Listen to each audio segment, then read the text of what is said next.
Thank you, Sheriff Jeff Cassidy. Pleasure to have you with us.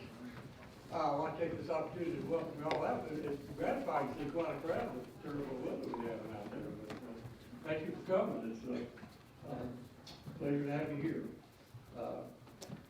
Next up on our agenda is the invocation, and I'd like to recognize Commissioner, but you have a special guest. Thank you, Mr. Mayor. Don't tell me you forgot my name. No. Okay. Much as I might try to. Okay, I'll leave that alone. Thank you, Mayor. We do have a special guest this evening, Ms. Jasmine Schmidt. Jasmine is currently a senior at Dobbins High School in Kingsport. Her planned post-graduation is to attend either ETSU or King, where she will study nursing. And this evening she comes to us in her role as teen chaplain and ambassador for the organization called HOPE. And HOPE stands for Help Our Potential Evolve, which is headed by Ms. Stella Robinette, who's also with us this evening. And Mayor, I'll yield back to you for recognition of Jasmine Schmidt for the invocation. Mayor. Welcome, Jasmine. Very cool. If you all would like to bow your heads with me as I pray. Mighty God, thank you that you hear and answer our prayers. Hear our prayer and be in the midst of this meeting today. Thank you that your presence calms the troubled sea of life and speaks peace to our souls. Give this body open minds and peaceful hearts as they gather together to do the people's business. Through Jesus Christ our Lord, amen. Amen. Sheriff Cassidy, would you please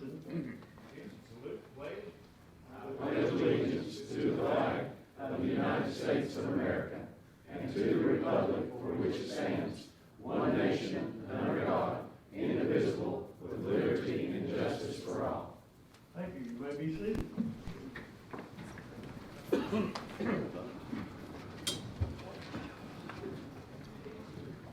Madam Clerk, it looks like everybody may be in their place, so if I could, would you take the roll?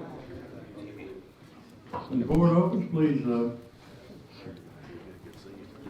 record your presence.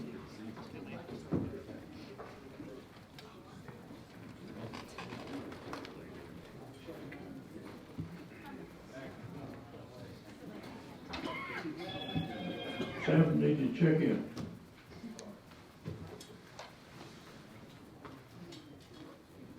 Has everyone checked in that you? Madam Clerk, take the roll. 22 present, 2 absent. Thank you. Next up is the approval of commission minutes from the last meeting. Since you're electronically and spread on your desk, have a motion for adoption as Commissioner Harper Rose. We have a second for Commissioner Herron and Calton. Any additions, corrections? Seeing none, all those in favor of the motion signify by saying aye. Aye. Those opposed, no. The ayes have it. The minutes are adopted as presented. We have some special guests, but I'm going to recognize one of them in public comment. So we don't have any presentations tonight. So we will move on past that to public comments. So Andrew, Mr. Cross, if you'll bring that forward.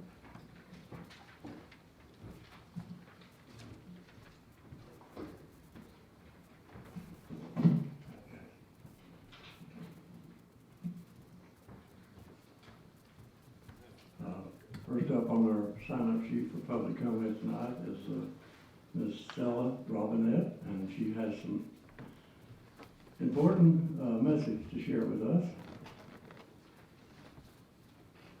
So, Ms. Robinette, if you will, give us your name and your address for our electronic record. Okay. Stella Robinette. My address is P.O. Box 7632. It's the only address I use. Kingsport, Tennessee. And thank you, Mayor, for letting me speak. Tonight, I'd like to tell you about a fundraiser that we're having this coming Saturday from 7 to 11. It's a Mardi Gras theme. It is casual dress. And it's for our youth. They're going on a mission trip in March. So the funds will go towards that. We're taking supplies to the Bahamas, and we're taking food, personal hygiene products. We're taking things for youth that we know that's over there too, still displaced from their home of the storm. So if you will, please support our youth in this effort. And again, I hope I see each and every one Saturday night. Thank you for letting me speak. Oh, we just appreciate having you here, and I look forward to seeing you Saturday night. Thank you. I believe your special speaker is Van Dobbins Jr., is that right? That's for the Black History Program, which is March 6th.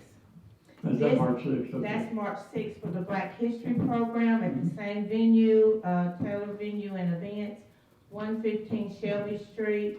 So this weekend is Mardi Gras. March 6th is our Black History Program, and we give out awards at night, and you, sir, will be helping our youth pass out those awards. And I thank you for that too as well. I look forward to seeing that. Thank Very you. good.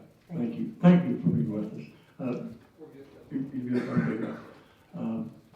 Next up, we have a regular guest, Rodney Paget. Rodney, would you come forward? Thank you, Mayor. Thank you, Commissioners. I just wanted to kind of reiterate what I mentioned in the work session about the liquor by the drink referendum, that I would appreciate it, if that's advertised as an education fundraising sort of bill, that we don't come back in a year or two and redirect whatever increases that allows for, and redirect it into something else. But the other thing I want to talk to you about today, had some concerns after I went home and read the agenda after the work session about item 11, which is the 81 Act. I think that may come up for discussion this month or next. With that particular item, I can see some advantages and some disadvantages to it, and I don't want to, from a standpoint of the commission as a general, there are many people on this commission that I actually, on a personal level, like a lot. So what I'm about to say is probably not going to fold well, but I just don't trust that. I don't trust school-oriented matters to the county commission, and this act would potentially put 4 county commissioners, the mayor, the director of school, the road commissioner, in a grouping that would then elect that would be a financial committee, and then that person or that group would elect a financial director. And I don't, like I said, just the past year, I don't trust that. And the reason I don't trust that is, of the sponsors of the bill that's out there right now, item 11, going back to December of 2018, 7 of those 8 sponsors voted against the school being able to use their own money to fund the sewer line to East, and that resulted in about 6 months worth of back and forth. And we're, item 12 will kind of bring that in too. The sewer line agreement was used as a battery kind of ram against the school using their money then as well, and now we're talking about extending it out to the tune of $4.3 million with Bristol. That was one instance. In February, we had this big resolution where we were going to co-op with Bristol and everything. We were going to get East High School set up as part of that cooperation, which I don't, that wound up getting, funded, so to speak, in a resolution in, I believe it was May, and then in July, we turned around and rescinded that funding so that East High didn't get set up. And of those votes, I think pretty much it was either 7 or 8 of the 8 sponsors each time voted in the affirmative there, including to rescind that. 7 of the 8 also voted to cut schools $2.5 million per year in funding in June of last year. So, again, I guess my concern is that in the past year, I don't see a consistent regard for school funding and school needs and school projects.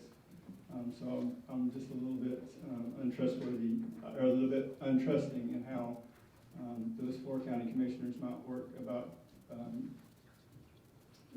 getting a financial director that would also be willing to see school needs.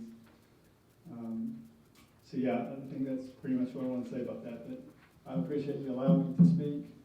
I'll appreciate you guys allowing me to speak month to month here as well, because I know I don't always say stuff that you agree with. I do feel like you do have a hard job, but I do appreciate being able to come up and air out my concerns, and you can take those whichever way you feel like you need to. Thank you. Thank you, Mr. Manchin. We appreciate your being here with us tonight, and appreciate your comments. Anyone else in the audience that maybe didn't get an opportunity to sign up for public comment that might like to speak now? If so, I'll be happy to recognize you. We will give everybody an opportunity. Not everybody knows to sign up. Seeing none, I guess we will declare the public comment section of our agenda closed. And the next item up is the approval of notary publics. Clerk will read the roll and we'll vote on those. Madam Clerk, if you read the applications. Christy Lee Ann Baker, Candy Denise Blair, Ricky L. Bott, Sarah Beth Brown, Jesse J. Campbell, Sarah Carty, Cindy Lee Carver, Todd Cassidy, Angela M. Christian, Michelle Louise Cole, Lisa Conant, Angela Rutherford Cook, Morgan Nicole Crawford, Jeremy L.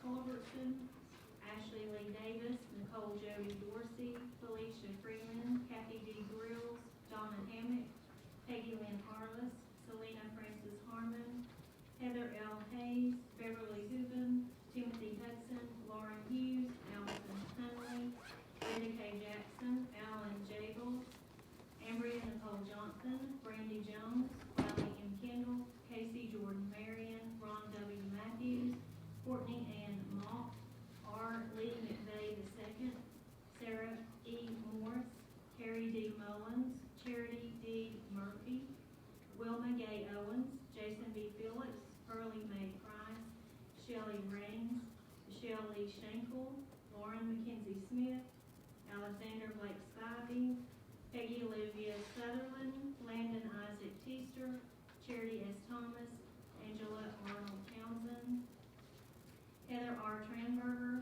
Leslie R. Van Dyke, Sharon R. Wallace, Shirley P. Walters, Cynthia Rochelle Welch, Allison White, and Cynthia M. Wilson.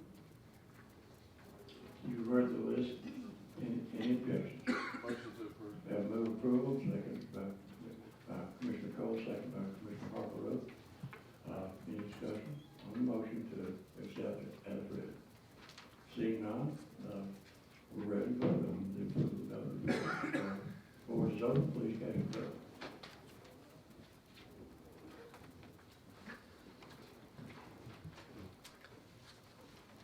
Has everyone voted? Anyone wish to change their vote? Madam Clerk, take vote. 23 yes, 1 absent. Having received the necessary majority, the list is approved as read.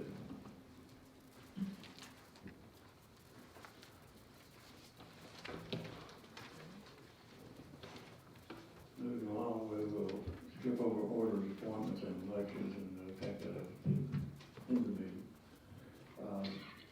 The next item up is a resolution agenda, and Commissioner Gardner is recognized on item, or Commissioner Calton, I'm sorry, you're recognized on item number 1.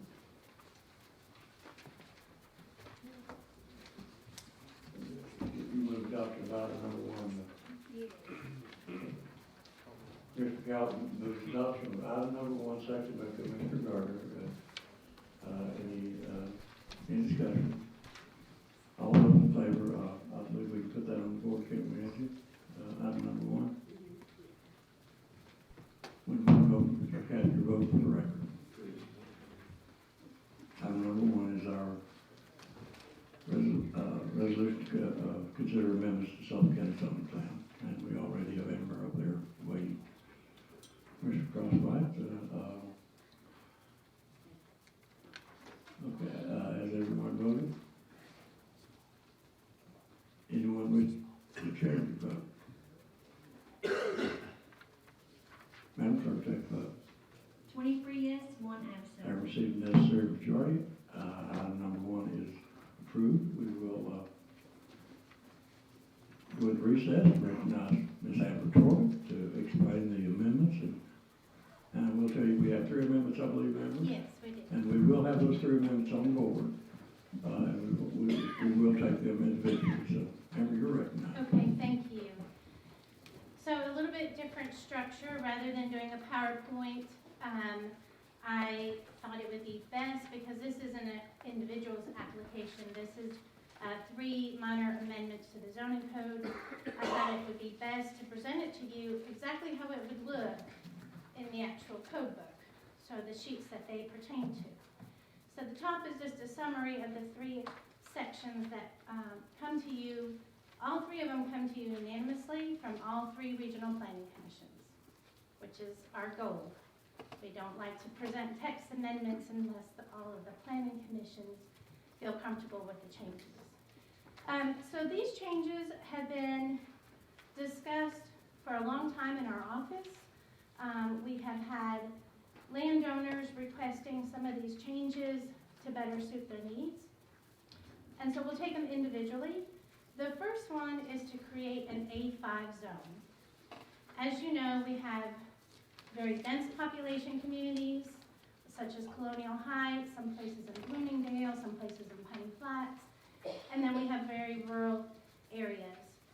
Right now, we have our residential zones, and we have an A1 zone, an A2 zone, 2-acre minimum lot size, and then that's it. So we've had folks who requested larger tracts. They don't want to be considered a subdivision, and so they want an A5 zone. And there are certain privileges with having 5 acres of land and so forth. And so to correspond with the next section, we would like to propose an A5 zone, which would be a minimum 5-acre tract of land. And that would be by request only. And so quite often we get farms that get divided up in 5-acre tracts, and they don't want them to be redivided. So if they requested the A5 zone, that would protect that density, and that would be a rural quasi-farm-like setting. Now the reason for that is to also extend a variable scale on detached accessory structures. So the second amendment would be to have a different square footage limitation for types of accessory structures. So right now it's a one-size-fits-all. So if you live in a subdivision on a half-acre tract of land or smaller, well, half-acre is typical on a septic system. You can have a 2,000 square foot garage, which in a subdivision that's very large. That's 40 by 50. But in an A1 zone or an A2 zone, you only get that same square footage. So what we're proposing is the more acres you have, the larger the building. Now this has nothing to do with agricultural buildings because those are exempt. This is just residential. So for folks who want to build a storage building or a garage, again, it's a one-size-fits-all scenario. And that may work well in the cities, but that is not working for us, for our landowners. So to address that, we've been discussing it for a long time with some of the landowners that come in, and some of them are actually hoping, they've been waiting to get their building permits in hopes that we pass this. So those 2 amendments sort of go hand in hand, but I would like for you to consider them each individually. So turning in your packet, the first is paragraph 9, and that's introducing the A5 zoning district. And again, that would be something people would request. And then the next several pages is just adding that A5 in the land use table. So it would be the same land uses as the other agricultural zones. So really, you just need to skip over until you get to the meat of this request, and that's the table for detached residential accessory structures. And again, for folks who have more acreage, a 3,000 square foot building would not overtake the land. And similarly, In the residential zones that are your subdivision lots, we're introducing 1,200 for R1, and it would go down on the smaller lots. We have some subdivisions where they, right now we allow 2,000 square feet no matter what zone you're in, and whether you have a half acre or 100 acres. So that's why we feel we need to have this tiered. Just makes more sense, so that it's matching up with the size of the lot. Any questions on that? You heard the explanation. Anybody have any questions on amendment number 1? Seeing none, we're ready to vote. Mr. King. Yes. Thank you, Mayor. However, I've studied this a little bit, and it looks to me there ought to be an equation of some kind. If you've got a 1/3 acre lot, you got a half acre lot, you got 3/4, quarter, or an acre lot, 2 acres or 5 acres, there ought to be some equation that we could come up that would step up each size of your lot that you've got. I mean, instead of, you know. Well, you have to be careful with zoning. I understand that reasoning, but the way zoning is set up, you have to have standards by zoning district. So you can create minimum lot sizes for those districts, but you can't say, okay, this person on this lot in a subdivision has 3/4 of a lot, so they get a bigger building than the person next door that only has a half acre. You can't do that. That's not the way zoning works. As much as possible, you should keep your zoning districts by land uses and lot sizes. So you have a density requirement and you have a land use requirement. So you can't have an equation, a matrix within that district. Try to keep it fair and consistent. I know what you're saying, but zoning is really, it's got to be fair and equitable by that district. Can you also take care of this through if somebody's doing a subdivision, that they could have in the deed restrictions that it would be in their subdivision, it could be 800 or 1,000 or 2,000 or whatever, or if you have a landowners association and it'd be part of that association, that you'd have the outbuildings would be 800 or 1,200 or whatever that should be for that subdivision, because that would be in that, you call, I guess, a subdivision, a district, because it would be involved in that, and you could put that in your deed restrictions. So deed restrictions are private, and the county commission is not the author of those deed restrictions, so my office can't enforce them. And that would be a case-by-case scenario. Now, developers do impose restrictions, and as long as they're greater, more restrictive than what you all impose, that's fine. They're free to do so, and it can be held up in court. But we don't enforce them. And what happens is homeowners associations work when you have a large-scale development, but a 5-10 acre lot subdivision, they don't establish HOAs. And they just don't have the funds and the means to do so.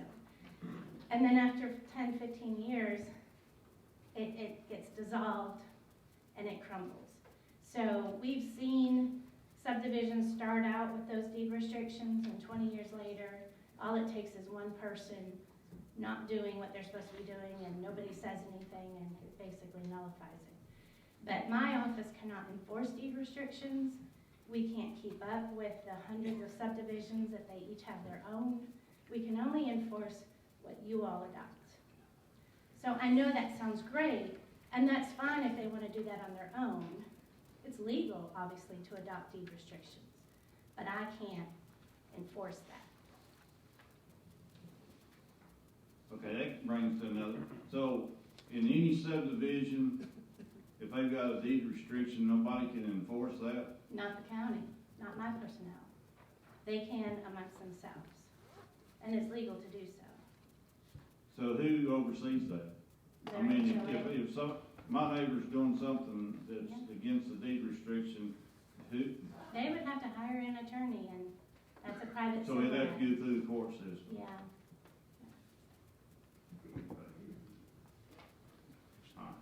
All right, thanks. Thank you, Yeah, Mr. sure. King. Commissioner Vance. Amber, if a person had a 5-acre lot and they wanted to put a trailer on it, single wide trailer, Mhm. can they do that? If it's zoned in an exit district, yes. Well, let me ask this question. Why do we need another zone? Well, we thought it You're was, trying to control the size of a piece of property, well, or people what have, can go on it and what it can't go on it. people have asked for that, and Washington County has that, other communities have that. So, there are very rural sections and ridgeline, areas that they don't want it to be re-subdivided. This would be a request, and then it would afford them a bigger accessory structure. I mean, you can scratch it all, but we were trying to come up with a matrix by zoning district that was more proportional with the size of the lot. Well, Because again, the one size fits all for this whole county outside the city limits, it's not reasonable. do you know anywhere that this would cause a problem with the property owner if we adopted this? Well, folks have been asking for it, that's why we're bringing it to you. Like who's been asking for it? Well, there are 2 landowners who have called. I don't have their information in front of me, I don't have a petition, but they're waiting to get building permits. Well, if they have 5 acres of land, why couldn't they build anyway? They can build, but they're limited to 2,000 square feet, which in a subdivision lot is a 40 by 50 building. It's a large building. Right now, it's 2,000 square feet, whether you have a half acre or 100 acres, not including farm buildings. What section is that when it comes to square footage? I've read this, but I don't, It's currently in Article 3 in the residential code, and that's what we're replacing. so you're going from rural estate residential from 2,600 to 3,000 square feet. Yes, we're increasing it for the A2 zones and the A1 zones. It is right now it's worded as 2,000 square feet maximum in Article 3-103.6, Part C. So to replace that, we're including this table, C.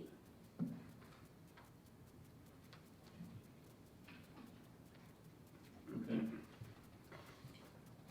Thank you, Ms. Vance. Commissioner George. Thank you. This is something that people could request, and we have a lot of people that move here from other areas. And one of the things they're looking at now, when they buy land, like 5 acres, is they want these garages that can hold 5 and 6 cars. It is something that we are running to a lot in real estate for people moving in from other areas that want very large storage buildings. And you would think when you come to the county and you buy a tract of land, you could build what you want. And unfortunately, the way our zoning is currently written, even if they want to, they can't. They have to go through zoning appeals, and we've got a lot of people that have said, we thought when we bought land, I could build a garage. And it's against the zoning. So,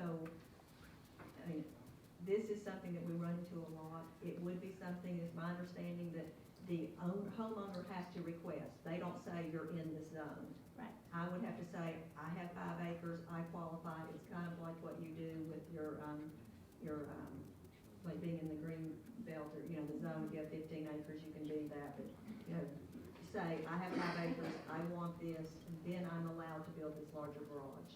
And we run into this a lot more often than you would ever think, with people wanting these large larger buildings that are not barns. They're not farm buildings, because a lot of our land for 5 acres is not farmland. So this is a real need that other counties offer that we do not, that puts us at a disadvantage. And I totally support this, and I thank you for taking the step, because I've had a lot of people come to us and they're making a decision where to buy, and we can't accommodate them. Thank you. Commissioner Morrell, you're recognized. Thank you, Mr. Chairman. Amber, just so I was actually looking for the table this is on. We're looking at table 3-103B, correct? Yes. This is for the percentage of coverage on a 5-acre or larger tract for a storage building, a garage. Yes, a garage or Okay. storage building. Sure. And so as you know, people they collect cars, they have children still living at home, there's multiple cars, they all have to be parked outside because the building can't accommodate them, boats, RVs. And so, yes, if you turn, again, I printed it out exactly as it would look in the code book, rather than just writing a summary and confusing you. So it is, I have taken out the words 2,000 square feet in total area, which is currently on page 17 of the zoning code in Article 3-103.6, paragraph C, which is the customary residential accessory structures. I inserted a new table to make it easier by zoning district, which is on page proposed 18, table 3-103C. So you have all the ags and residential zones and the square footage highlighted in yellow. Yellow are the proposed changes. So, a half acre to 4.6 acres is going to have the same size allowable. No, it's by zoning district. Ma'am, It's by zoning district. okay, So in theory, your subdivisions are in R1 and R2, or maybe A1. okay. In theory, your rural areas are your ag districts. Right. And so it correlates with the zoning district, which is really how zoning should be set up. Right, okay. So it's 10% of Gross square, 5 acres. Yes, sir. The gross acres. square foot. Yes, Okay. 8 acres, it's 10%. yes. Okay. On it there. But a maximum, yeah, Okay, yeah, Yeah. up to. Right, right. Up to. which that part hasn't changed. Okay. While I'm speaking with you, Amber knows I'm a big advocate of deed restrictions. And I know that the county doesn't enforce those. But again, Amber, if you and Planning Commission could consider this, I know you've got something posted downstairs that We do. in your office that says, a kind of an advisory that there could be deed restrictions on the property that they have already signed off on that would not permit them to have a mobile home, even though it's zoned in the county, correct? Sure. Okay. I would hope that someplace on that building permit, and I know you copy those, We changed it. digital, I haven't noticed it, Yeah. where it actually says there's an advisory on it. Yes. As they sign that the property, they need to check and see if there's deed restrictions on it. Oh, you've already done that? I believe we have, yeah. Okay, well, I hadn't noticed, but if you haven't. Well, we had to run out of the old forms Right. before we ordered Yeah, new forms. I but need yeah. to print it. That's But we did post the notice and, we took that to heart. The Yeah. reason why I say this, there's been instances that's came up where it's become a very emotional thing over property uses of what the community wants and possibly what a private individual may want. And if there had been deed restrictions on that property to start out with, that battle wouldn't be coming to the county. It would either been filed in court. Am I right on that, Amber? Oh, sure. Yeah. Yeah, we have this discussion often, but again, the county attorney has advised us years after years, we cannot enforce private deed restrictions. We're not the author of that. But yes, most developers, when they're building a large development, to protect their investment, they're gonna have deed restrictions. But, you know, I probably approve 5 plats a day of 1, 2 lot, 3 lot, you know, planning commission, several a month that are just minor for family, and we can't You know, tell them to put deed restrictions as on. far as the deed restrictions go, you know, that would save people money coming in and applying for a building permit when the deed restricts them where they can't do that. And they would probably appreciate the fact of not having to spend money to do that and then find out they can't do it. Right.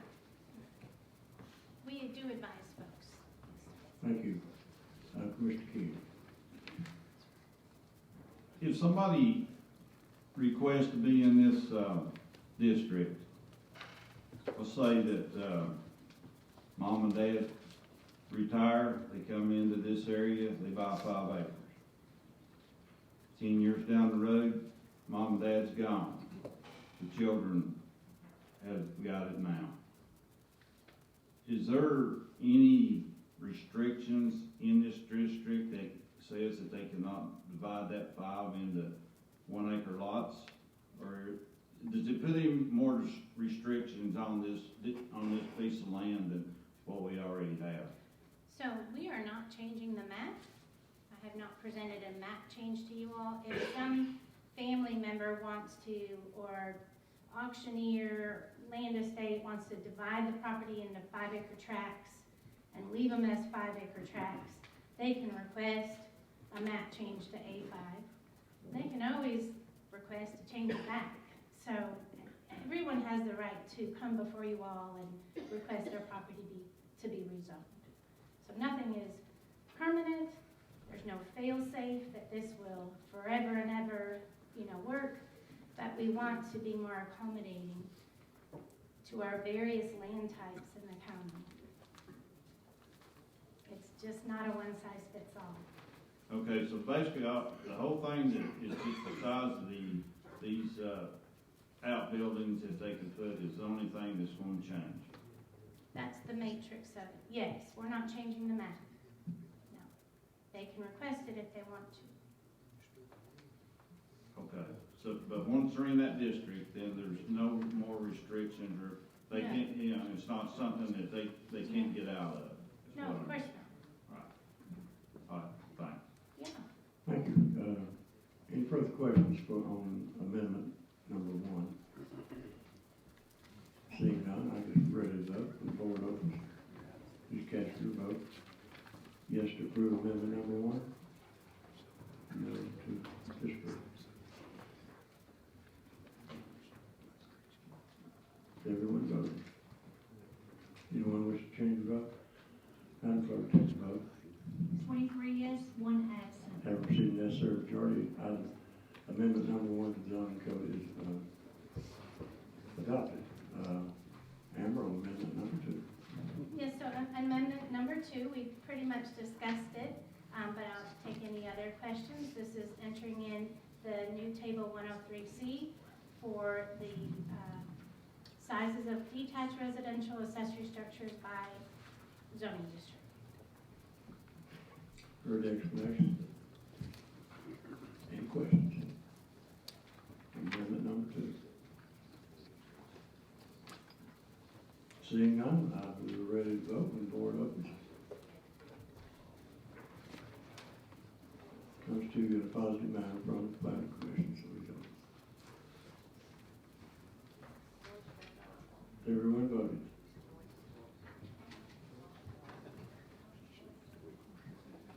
Anyone wish to change your vote? Madam Clerk, take the vote. 23 yes, 1 absent. Have received necessary majority, item number 2 is adopted as amended. Thank you all. Amendment number 3. So amendment number 3, if you'll flip a few pages, I printed out sections of our sign regulations, and we found some discrepancies. So the first page is, there are no changes. Well, I've taken, you'll see, I've stricken out some words because they are referred to in another section. On the second page, regulations for AR, which is basically our campgrounds, and B1, which is our neighborhood businesses. We did not have this, so we are including, if you have non-residential permitted uses or other permitted businesses in these districts, we actually didn't have this in there. So we had a lot of B1 zones and AR zones that are not residential land uses. So we needed to include that language. And then flip again, under prohibited signs, we wanted to cross-reference to our historic districts. We did not have that in there, and so if a sign company was just reviewing our sign ordinance, for example, like in Blumpville, we don't allow neon flashing signs right here by the courthouse. So we needed to make sure they knew that there was a cross-reference. And then turn the page, other signs, that was just a conflicting paragraph. And then the last is the new part. We are adding paragraph 9-112, freestanding signs within our agricultural and residential districts. As you know, we have a lot of businesses that are grandfathered in our residential and agricultural districts, or churches, or subdivisions with their own entrance signs. We've never had any regulations on that. So we wanted to make sure that they could legally have a sign, and so we have put that in there. It's just something we assumed, and we didn't have it in there. So this is a very important section. Basically, it corresponds that you have a freestanding entrance sign for the business or a subdivision, and the spacing requirement, the standard 10-foot setback off the public right-of-way, and then it follows the standard matrix on square footage.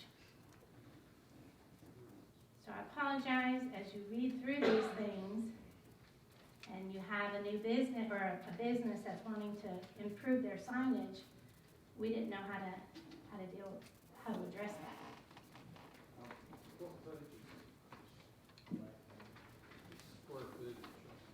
Oh, it follows the matrix. That's not changing. So basically, the minimum you can have is, well, I mean, they can have as small as they want, but the standard is 32 square feet. But you have a matrix in the sign code, which is 9-104.1.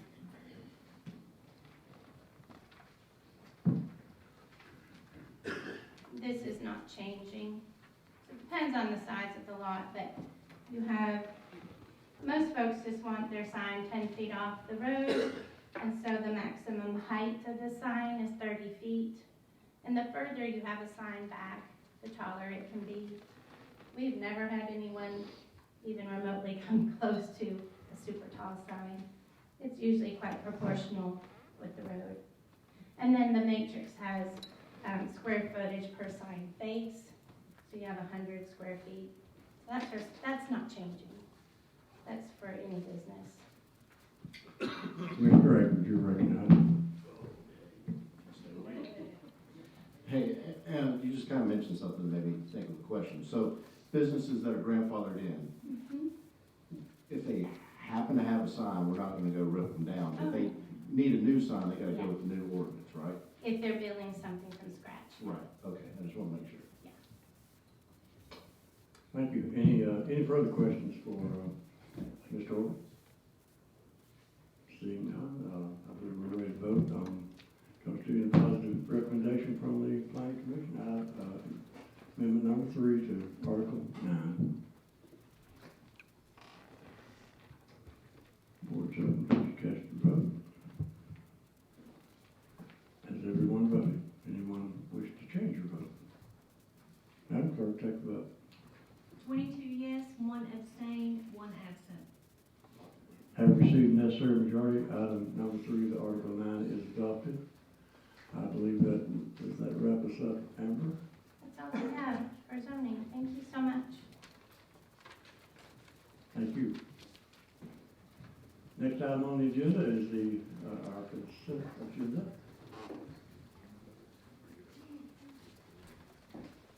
And I believe, we have item 5, item 6, item 7, item 8, item 9, and item 10. We're on a roll every night on the consent agenda. Any member want to bump any of those items off the consent agenda and be heard on the regular calendar? You can do so at this time. Seeing no objection to the consent agenda from the board open, so we need a motion to adopt Gardner, Hargrove, Cross, Cole, to adopt the consent agenda as published. Any discussion? Seeing none, when the board open, please cast your vote on the consent agenda.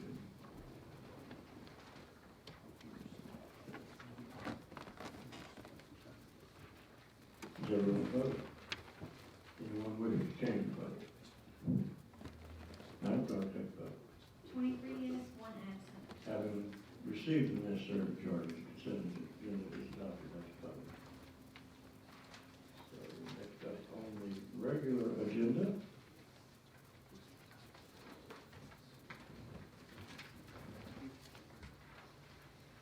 Under old business, we have item number 2. Mr. Stanley. And King. Commissioner Stanley, you're recognized on item number 2. Thank you, Chairman. This resolution is asking to approve the sale of a small parcel of land. That's about .196 of an acre. And it's located at the intersection of Mitchell Road and Eastern Star Road. The county does own that right now. And we had the property owner that is adjacent to it. He is wanting to purchase this small portion of the property that we own beside of his.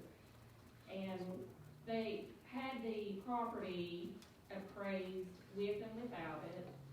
And he has offered to give, Taylor Properties has offered to give $1,000 for that piece of property. So I will answer any questions and anybody have. And pay for the appraisal. Oh, yes, we had the appraisal done and Taylor Properties paid for the appraisal, which was $400. And the deed work and everything, they done, he already paid for all of that. You've heard the explanation. Any questions for the sponsor? Seeing none, sponsor renews her motion, second by Commissioner King. When you vote, please cast your vote on item number 2.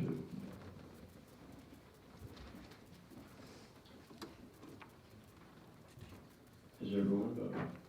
Anyone wish to change your vote? Madam Clerk, take the vote.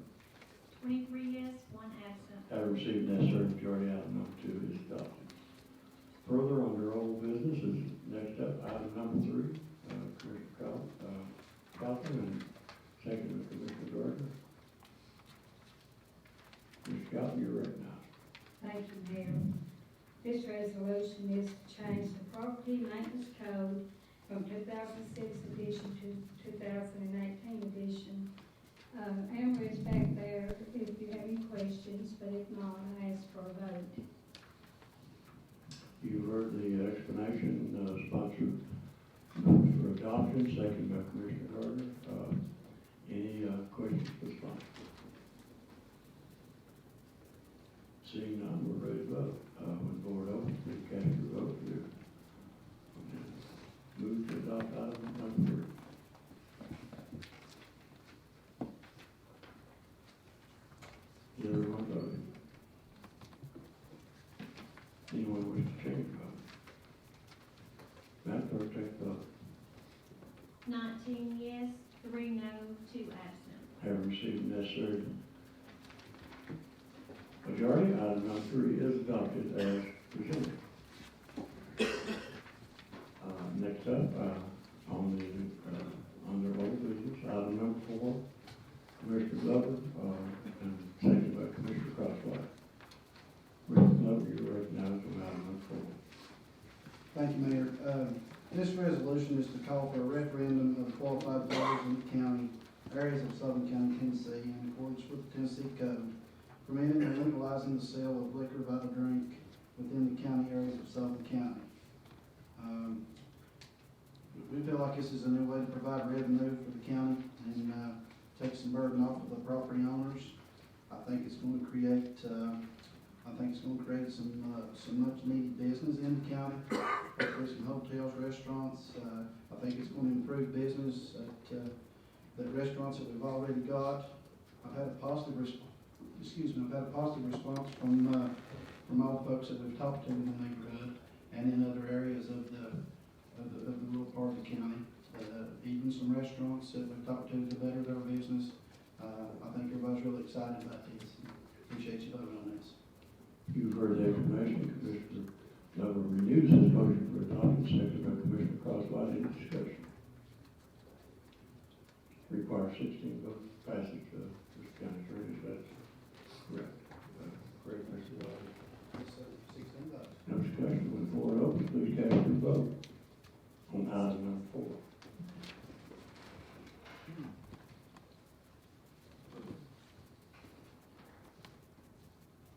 Has everyone voted? Anyone wish to change your vote? Madam Clerk, take the vote. 21 yes, 1 abstain, 1 no, and 1 absent. Having received necessary majority, item number 4 is adopted as proposed. And I would at this time ask the county attorney to work with the sponsor to file necessary papers with the Sullivan County Election Division to put this on the ballot in November. Thank you.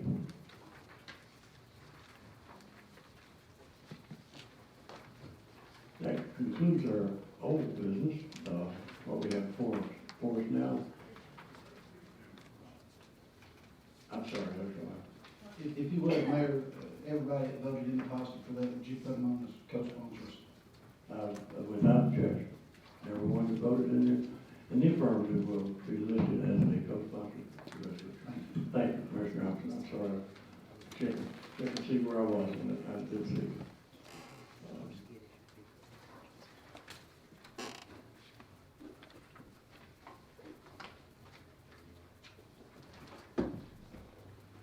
I believe, if I'm correct, next up is item number 11. Mr. Glover, I believe you're recognized on item number 11, seconded again by Mr. Crosswhite.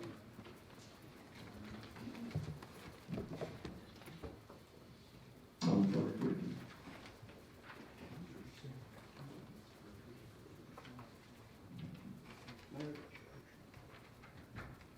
You're recognized.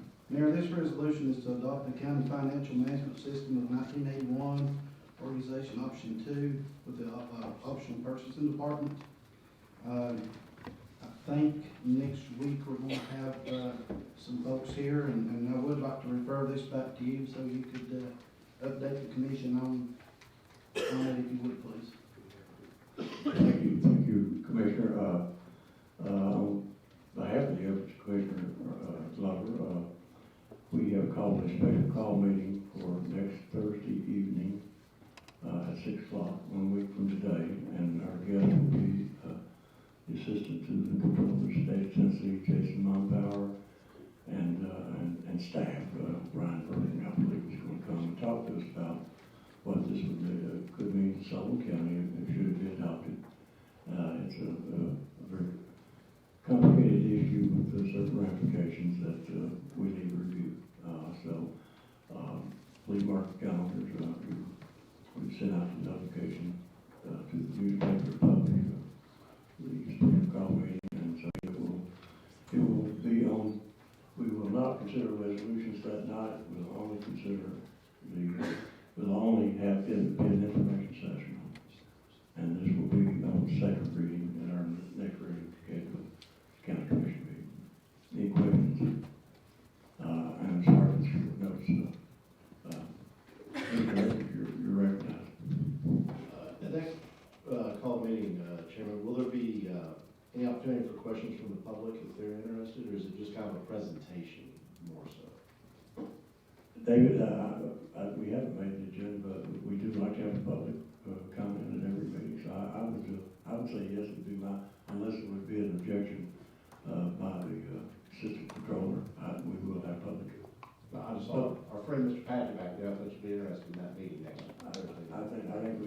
we have our regular public comment section, prior to the commissioner. And, questions would come from the commissioner only. Okay, everybody? Thank you, sir. No other questions, thank you. Mr. Glover, thank you. Next up, item number 12. Mr. Hutt, you're recognized on item number 12. Thank you, Chairman. This resolution is on first reading, and the heart of this is to extend the time frame for the related construction of the trunk lines. Last year, we approved changing some three projects, or three new projects, basically the Weaver Pike project. All this resolution is seeking to do is extend the time frame to allow that to take place. And so I've heard from some commissioners in regards to the legal language. I believe the attorney from Bristol, Tennessee, as well as Mr. Street have had a conversation about it, but there are other concerns that you all have. It impacts concerns you have, but you bring them to me, and then I can hear these, make sure that we get those answered.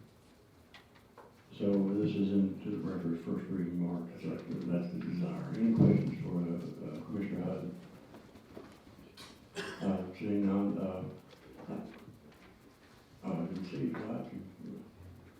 You're right. Snuck in on you, Mayor.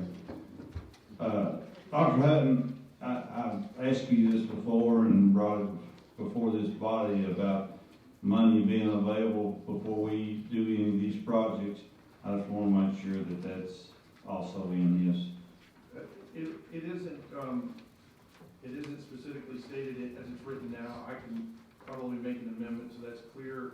In essence, what it's saying that the Weaver Pike project as it was done before is supposed to be followed. So, but we'll make sure that language is in there so that we can do that. We can take care of that concern. Am I correct, that at our work session, Commissioner, that, somebody suggested, but you go out and suggested, and then you didn't have a suggestion? I'll just make sure that we work that. So when we get it done before first and second reading, we probably time to have that amendment. And I think that was part of the regional agreement to begin with. Yes, it was. Okay. Thanks. Thank you. Any other questions for Commissioner Hutton? So we will have that on second reading at our next regular scheduled meeting.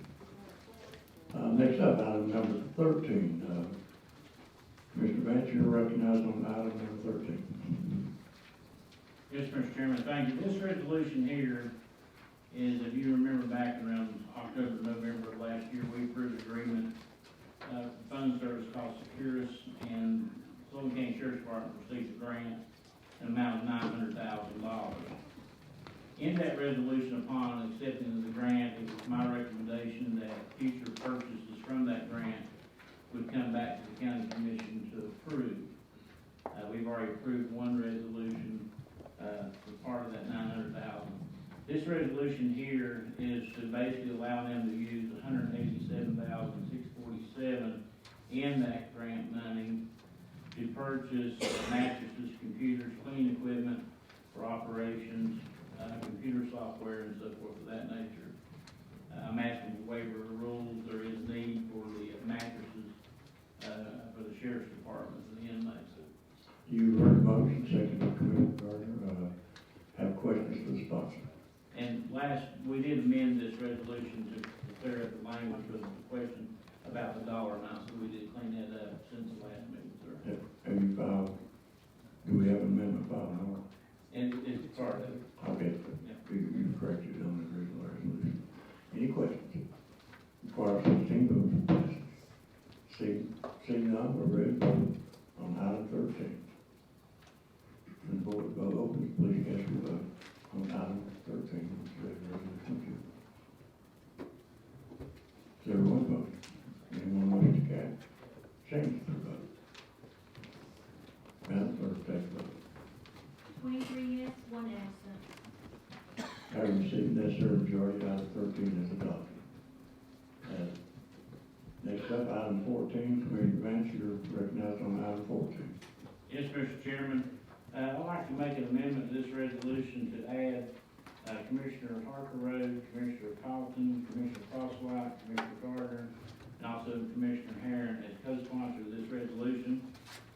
Some of the commissioners that's been here for a while have understood that we've had a situation in Kingsport and the clerk's office about conveniency and the ability for our citizens in Kingsport to have a better way of being able to get their tags and their licenses and so forth. This is something that I can remember going back probably 15 years ago that the county has tried to look with the previous clerk, Ms. Gammon, trying to figure out a way to better serve the citizens in Kingsport.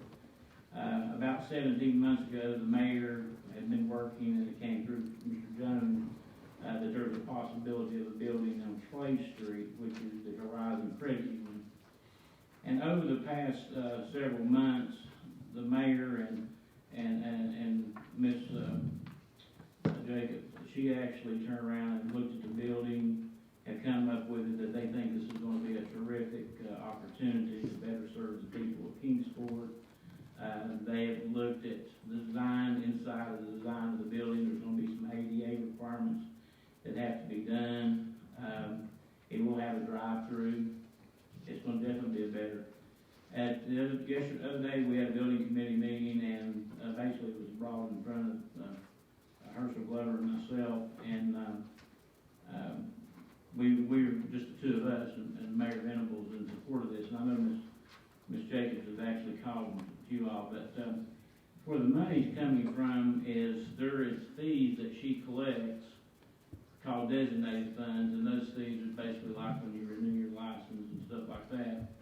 And she's got about $1.1 million in her designated account. Those funds have to be used for her office. That's the law. So what we're asking in this resolution is $400,000, which the building was appraised. The building was appraised at $432,000, so we've got a good deal on the building. There will be some ADA requirements inside that. Also, the maintenance department has looked at her current facility up here on the corner. She needs more room. I don't know if you all go into that building very often, but they're standing out the hallway. I mean, that's one of the busiest offices we have in this county. So there's going to be some design layout for her to give her more room, take her driver's license and put it in one area, her business license, and make it more customer friendly. So the $75,000 will be used for the building in Kingsport for ADA upgrades and get that building up to where it needs to be, and also do some renovation, which will be done by the county maintenance department in here in Longville. We're going to ask for the waiver of rules to get this because we need to process the sale or purchase from the individual owners. Anyone that votes in affirmative of this resolution, I would like to put you down as a co-sponsor because I think everybody in this chamber has a desire to improve that condition down there. Mr. Vance renews his motion, and seconded. Commissioner Herron, you have a question? Well, a comment. Years ago, I worked really hard to try to get this done. Picked out property, building committee went down, and we were unsuccessful to do it. This is something that really needs to be done. The City Hall in Kingsport, the City of Baltimore Regions building on Church Circle, they're going to be moving out of that building. The county owns, I think, maybe 19% of the City Hall. We're spending maybe $200,000 a year by moving over to where we're going to on Clay Street. If you guys approve this, I see a savings each year by us being there. So we're going to put money then back, not maybe in that account, but in the general account because of the savings. And if I could vote twice on this, both of them would be yes. Thank you. The Democrat voted for that. Commissioner King, you're recognized. Yes, sir, Mayor. I got a question. How much of the $75,000 are we going to spend in Kingsport, and how much are we going to spend up here? You got any ideas or any? to Lynn Stewart, he's actually, I guess over in Williamson County. He figured it's probably gonna be around 25,000 in Kingsport. He don't think it's gonna even come close to 75,000, but he said ask 75,000, but we're not gonna spend it if we don't need it. He thought 75 was a comfort. They're gonna have to do some remodeling to the bathrooms down there. They're gonna have to open it up for ADA requirements. There's also some, areas for work areas they're gonna have to do some modifications on. They're gonna have to put a sign on that says Sullivan County Clerk's Office. But he feels like probably around 30,000 in Kingsport, but that's give or take. But he feels like when we talked about this resolution, he feels like 75,000 probably wouldn't be spent, but he thought that was probably a good way to start. I guess with election commission obtaining all the room that they got when the UT extension moved out, I like to see Ms. Jacobs obtain a little more room out of that building to where she could spread out a little more. Maybe the conference room where the kitchen is, maybe some storage in behind it. I mean, that, there again, with all the stuff that she's taken on, with all the driver's license and all this stuff, I think that would be a good move. So I'll be willing to help any way. I think we've talked about this before, and I think this is something we need to look at doing. And I'm not trying to take away from Jason or his part, but there again, if you look at needs and stuff, and I think this would be a good move for us. That was actually brought up the other day, Mr. King, and Mr. Stewart presented us, I'll give you a drawing of what they preliminary had put at expansion, which we need to go probably about another 10 foot, but I think the mayor is going to talk to Mr. Brewer about how we can modify that. Yeah, Mr. Stewart's going to bring more detailed drawing than we had at our meeting the other day, and Mr. Brewer to the election commission has always been a good neighbor, and I think he's been a good neighbor to the clerk, and we have two good public services in our building, and I'm sure we can work out any problems that we have up there. Thank you for your comments, Mr. King. Mr. Glover, you're recognized. Thank you, Mayor. Ms. Jacobs, I really want to commend you on this job that you guys have done with this, locating of this building, you and the mayor and the folks that's worked on that. It's also going to have a drive-through for the folks that's elderly, that wants to drive through, don't have to get out, that's a plus. And plus it's going to save us money too. You know, it's about $400,000 and some that's going in the middle of the in Kingsport. And I'm glad to see Commissioner Vance add those commissioners on that's in Kingsport to this. I think it was the respective thing to do, and I think it's a plus for the county, and like Commissioner Herring said, and Commissioner, what did you say your name was? First of the meeting? Oh, Commissioner Gardner, yes. Glad to see you involved in it. Yeah, but that was a real good thing to do, and like I said, it's about $400,000 going in the middle of Kingsport, and I'm sure everybody down there appreciates it, and we did too. Thank you so much. Could I ask one thing? I'm going to add Mr. Hunter Locke also in here. He's not here, but I want him on as a co-sponsor, Mr. Chairman. Without objection. Appreciate that. Mark, may I take a point of personal privilege here? Well, you're the chairman, sir. You can do that. Well, I'm not seeking a vote for it, but I would like to explain that our partners in the city of Kingsport invited the clerk to move to their new home at the old Regional Bank, and we're very generous in that invitation. And it didn't fit our needs, and so I just wanted to acknowledge that they have made preparations for us if necessary. And this is probably a better solution, and they're very understanding of that. We continue to have the county court clerk and the clerk and master's office in City Hall in Kingsport, and probably will until they move out of that area.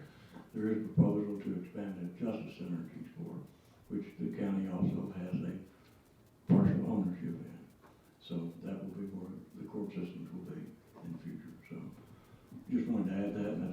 acknowledge that Kingsport's been extremely, a good landlord over the years, and, we appreciate the work you've done. So, Mr. Matt renews his motion. One more amendment, Ms. Angie Stanley was we added on as co-sponsor. And before, we take the vote, Mr. Chairman, this came about Tuesday. And I understand it was not in my area. And I was asked to put my name on this resolution. There wasn't time to call the other commissioners, and I think Ms.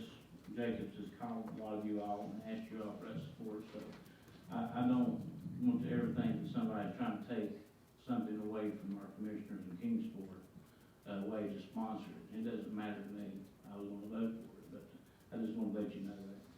Thank you. Sponsor renews his motion, second by Commissioner Gardner. Any further discussion? Seeing none, when the board up, please cast your vote on item 14. Requires 16 votes to pass.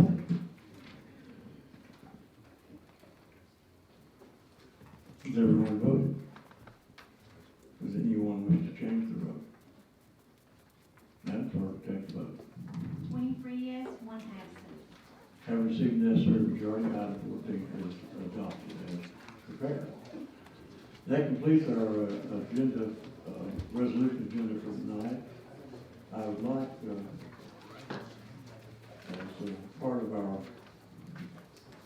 meeting tonight, I did not have an opportunity to talk with people, but I sent notes to people and asked if they would be willing to serve. So it is required by state control that the Sullivan County Commission have an audit committee, and that audit committee usually meets once a year at least. And I have asked Commissioner King, Commissioner George, and Commissioner Gardner if they would be willing to serve on the Sullivan County Audit Committee, and they have agreed to do so. So I would recommend them to you, and the floor is open for nomination to approve them as members of the audit committee. We have a motion, second Woods, second Crawford, second Harris. Any questions that I might answer for you? And before we do this, the controller's coming to visit next week, so we won't put that on board. We'll take a vote. All in favor, signify by saying aye. Aye. Those opposed, no. The ayes have it, and I appreciate the Commissioner's willing to serve on this, and I apologize to you for not speaking with you beforehand. It's I won't say it's not a hard job, but it is a responsible job to be on the audit committee. So thank you for serving. Mr. Bailey, do you have anything? Audit requests are coming in, the budget requests are, and they will, should be completed by Monday. We've asked everyone to have it in by Monday, and then we will be contacting the two chairman of the administrative executive committee in particular to set up the hearings following 3 weeks after that, right, to get it completed within 3 weeks. I'll be getting in touch with you in the next few days. Thank you. Thank you, Larry. Commissioner Wright, you would be recognized. Yeah, I just have a little comment to make. You know, back in the fall, Veterans Committee worked hard to come up with the outline for the Veterans Service Officer that the commission approved and everything. I texted Gary the other night, a night or two ago. I was watching WJHL, and they had a segment on there about community heroes, the hometown community heroes, and they interviewed and profiled the Carter County Veteran Service Officer that they have, and what a great job he does, and how important it is, and everything. And it's on their website. I highly recommend anybody look at it, because I mean we vote for it, we'll have one, and it's such a need until you really see it in action. Sometimes to see what all it does, it just kind of reinforces what good work the Veterans Committee did back in the fall. That's what I'm saying. I think it's very appropriate that we thank that committee for the progress they've made, and it is an important project. Thank you, David. Commissioner King. Yes, sir. Mr. Mayor, last Saturday night down at the Ag Center, we had a distinguished guest came and visited with us and stayed through the whole, event. Brought his, grandson.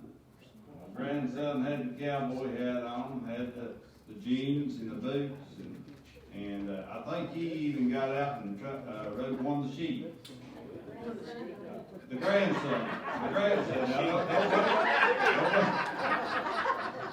Well, please don't make some of our distinguished guests of what they Don't came out to make visit me with. gavel you two down. And then he even spent some money with us. So that's the main thing.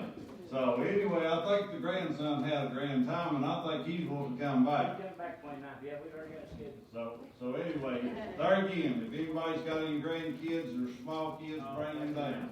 I think you'd be surprised what we've got going on. So anyway, thanks. Thank you, Dwight. That's wonderful.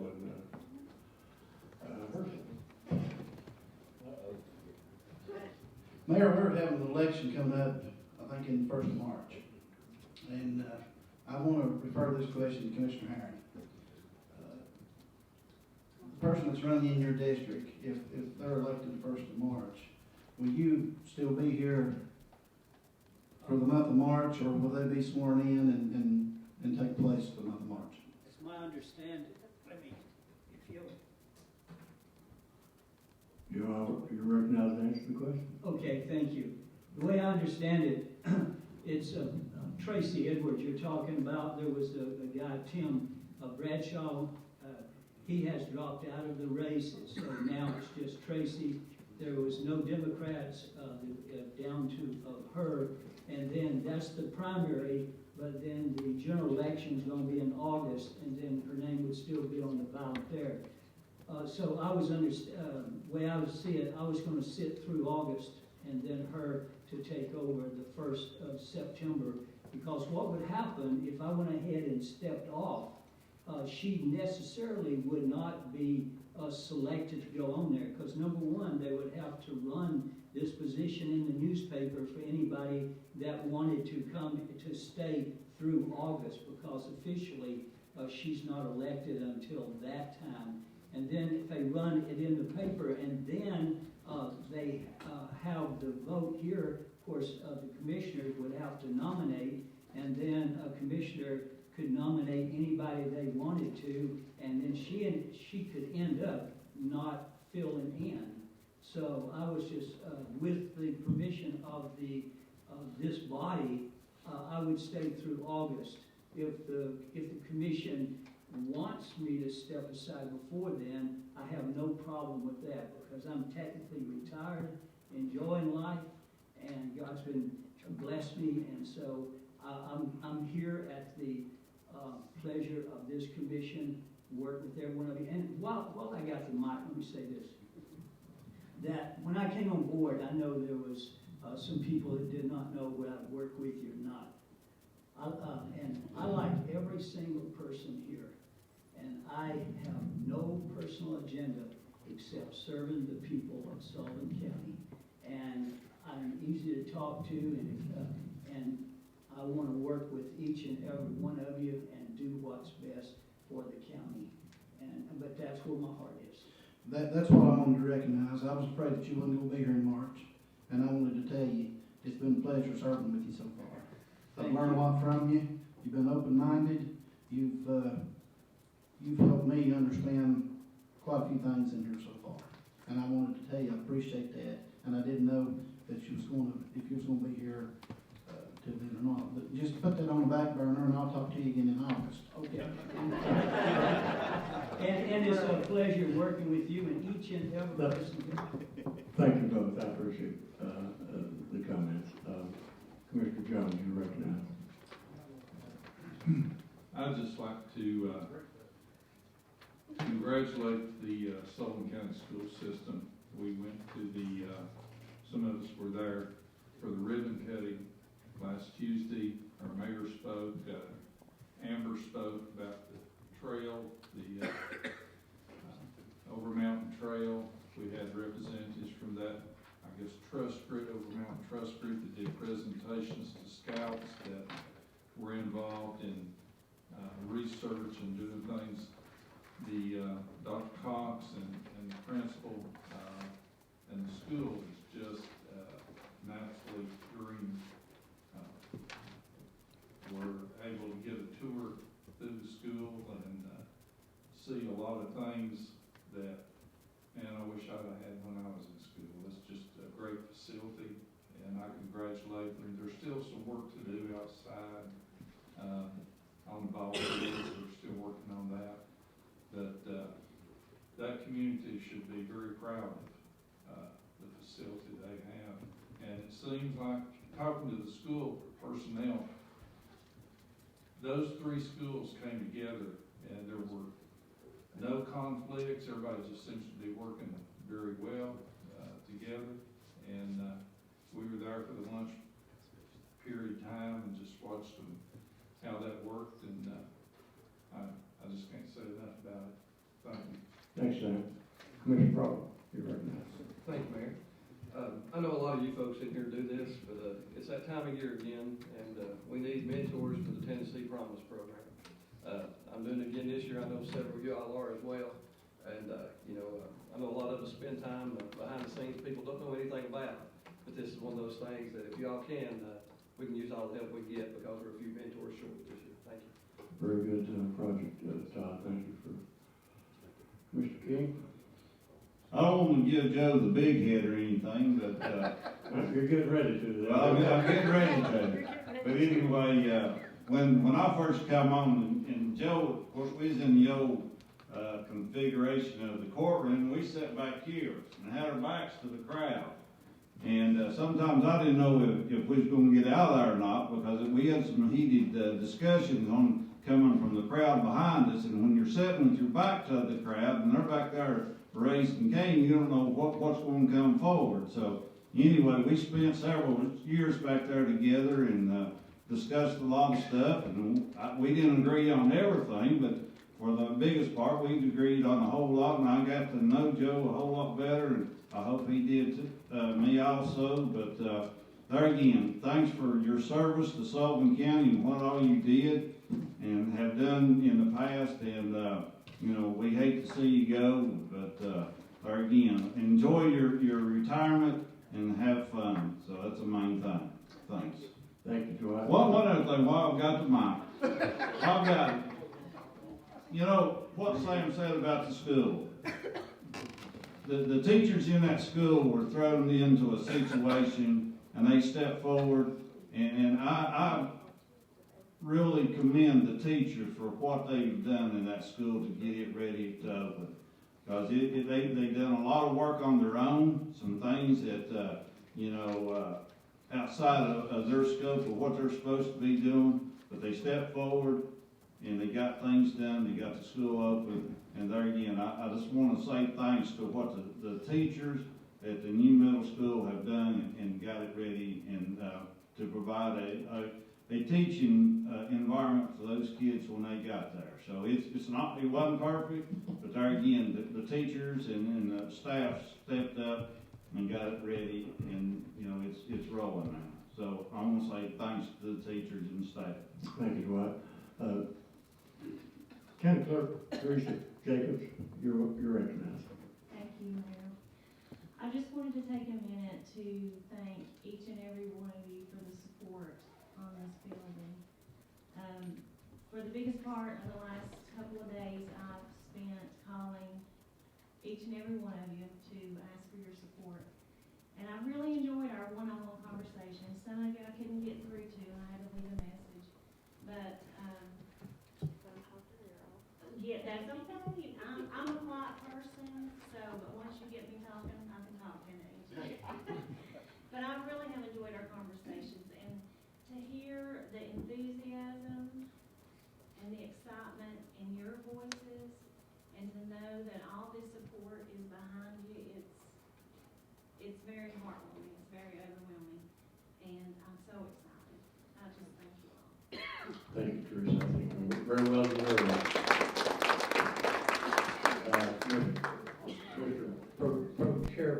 Pro Chairman Gardner. Yes. You're recognized. Since we're telling Joe Herring stories, and he knows what I'm gonna tell. I promise to be brief. This is, I don't mean to embarrass Joe, but I've told this on Joe a few times. I even told Joe about it. During my first term, Joe and I got to know each other really well. And I don't know if any of y'all have ever got any phone calls that didn't quite, that could have gone better. Somebody called me up one time and they were mad, they were belligerent, they were raising the roof to the point that I thought it was a joke. And so I'm gonna go along with this. I'm gonna find out who it is. And then the person says, "Oh, I know who you are. I know your kind." He said, "You live in your gated community, drive around your sports car with your real young wife." And I said, "Oh, wait a minute, you got me mixed up with Joe Aaron." and then we just hung up. I never did hear anything else about that, so it may have been a joke, it may have been serious, but I left tire marks on Joe on that one. So thank you, Mayor. Thank you, John. Mr. Crosswhite. Thank you, Mayor. Two things, real short. Census is coming up. I apologize, I missed the meeting today, but couldn't help it. But don't forget to get out and promote people to fill out their census. If you know anyone that likes to work, Heather is up to $19 an hour now, so you can pretty well pick your hours. I'm going to interrupt you just a minute. Yes. Our school board member, Jane Thomas, is having to leave, and I want to acknowledge you being here, Jane. Yay. Thank you for staying with us. Go ahead, I'm sorry.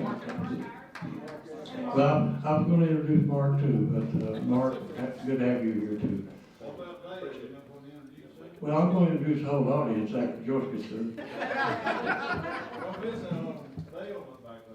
Now, Dale don't need an introduction. Dale, thank you. I will finish mine. I have a special person here tonight, Todd McKinley. Todd is having a group meet on March the 7th at the Kingsport Renaissance Center. What time is it, Todd? Come on, don't be bashful. 4:30. 4:30, so Mr. Todd is here, so that's all I'm going to say. Thank you. Thank you. Todd, welcome. Angie? Thank you, Mayor. We can all remember, and the little 15-month-old girl that's missing right now in Sullivan County, we can all remember her in our prayers, and hope that she is returned safely to her family. Thank you, Angie. And we've never, this is the earliest we've ever finished, so that's why if you all don't mind, we'll just go on. One big more talk, Mark. I just wanted to make an announcement. Y'all, Bob Neal was commissioner on there for several years, and his son, his nephew is Adam Stroud. And I don't know if you all know Adam, but I just saw him Sunday. And he was at Cheddar's at Exit 7, and I stood there and talked to him, and he seemed extremely normal. It didn't seem like he was sick or anything, but anyway, he got sick on Monday. And he'd actually been sick for the last couple of weeks, not being able to breathe, and set up. But he is full-blown pneumonia, and he's in ICU at Bristol Hospital on the ventilator. And I talked to Bob Neal today when I saw that on Facebook. I called Bob to ask him. I said, "Well, tell me about Adam. I just saw him. He looked great." But he had been sick for the last couple of weeks, and completely the pneumonia was taking over his lungs and everything. So they're trying to get it under control. And when I say that, I want to tell each one of you all, there's a lot of sickness going on right now out here for a lot of people. And if you know somebody that's getting congestion and getting nasal congestion, it's very important that you go to the doctor and get antibiotics. Adam had been on antibiotics for over 2 weeks, and it didn't knock it out of him. And Adam's only like in his 30s. He's a young man. He's a very young, healthy-looking man. So I just want y'all to keep Adam and Bob Neal and their family in prayers. And I told him today that I'd definitely be praying for Adam and so forth. Thank you, Mark. And Sam, we'll get you to hold a minute because some might not stay with us. As I say, we don't have the opportunity sometimes to thank people who come here and all the county staff this year. Starting with Mark and our constable in the back. We appreciate your all being here. I talked to Mark Iverson. Mark, we appreciate you're a faithful attendee, and we appreciate that. Maitland Ludwig, Councilman and Vice vice mayor, I believe, of Bristol, Tennessee. That's always happy to have our partners from Bristol here. We got a couple of candidates, and it probably wouldn't be right for me to start introducing candidates in elections. But Mike and Todd, it's good to have you with us. Mike Rivers and Todd McKinley. I would like to, at the risk of embarrassing a new visitor for us, and if I embarrass her, I might not get good coverage in Bristol Rural Corridor, but Sarah Hell, we're happy to have you here with us for the Bristol Rural Corridor. And the reason I introduced you, I want these folks to know who you are when you walk up to them and say, get that quote. So thank you for being here, and we appreciate appreciate the public service that our newspapers do, both Kingsport Times News and Bristol Rural Corridor.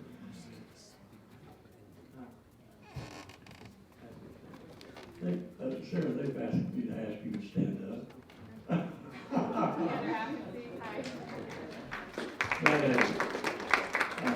Sam, you're recognized. I mentioned this earlier. Today I had a phone call from a lady, and in the area that Angie and I represent, there had been a tree blown down, a large tree. I went out and looked. I guess it was a couple days ago, but the power board that services that area came out. They cut a section of it out so they could get their power line back up and just left everything. Well, it completely almost covered a cul-de-sac that was at the end of the road. Had a lady in the hospital that's coming home tomorrow. They couldn't get, her driveway was blocked. The mail people couldn't get to the mailboxes that were there. And I called the highway department today, and later in the afternoon I got an email from one of the residents just to say thank you to the highway department for the going out and getting that cleared so that this lady could get back home. And I just want to thank them for the work and your staff, everybody that went out there and did that work on this wet, rainy, snowy day, got it cleared out for them. So thank you very much. That's a typical day for Scotty and his crew. Don Whitaker, are you here? You are here.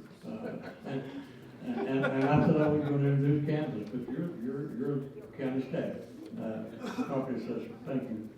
I'm going to recognize who we got on the board now, and then I'm going to take a motion for adjournment.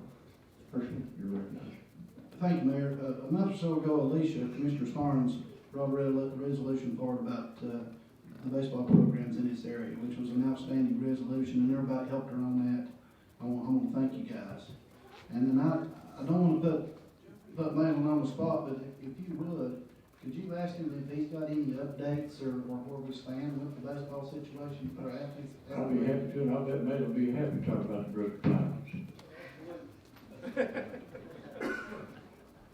He probably got tickets in his back pocket if you want to buy them. Yeah, we've got some signs for sale and everything. Madeline, you're recognized. Thank you. Actually, today, minor league baseball and Major League Baseball are having a meeting trying to resolve this issue. Don't know what the outcome's going to be yet. Hopefully, we'll have a conference call tomorrow. But they still got their heels dug in pretty hard, they being the commissioner and Major League Baseball. It's going to be a tough fight, but we've got a lot of folks that's supporting us. Obviously, the Sullivan County Commission done the resolution. We've had similar things all across the state of Tennessee, Virginia, all across the country. We continue to grow strength in congressional support as well as senators. So hopefully, here in the next few days, we might have some good news, or it could be some bad news, but we'll keep our fingers crossed. Thank you for asking. Thank you, man. Appreciate it. Chief Lynn. Matthew Johnson, who used to be on the commission, is running as a representative for Donald Trump. And so when you go to vote, a delegate, I mean. Anyway, he's on there, and everybody likes him, so I thought I'd mention him. And also Donna. Donna went over getting people to vote. Donna's not running against anybody, but she would like to have your vote too. Okay, on this campaign. Okay, I only have one additional thing. jail committee meeting tomorrow? The jail committee meeting tomorrow, if you're on the jail committee, or if you're on the executive committee or the corrections committee, there will be a meeting here at 10 o'clock in the morning with the sheriff and all those committee members as we move on towards selection of land for our jail.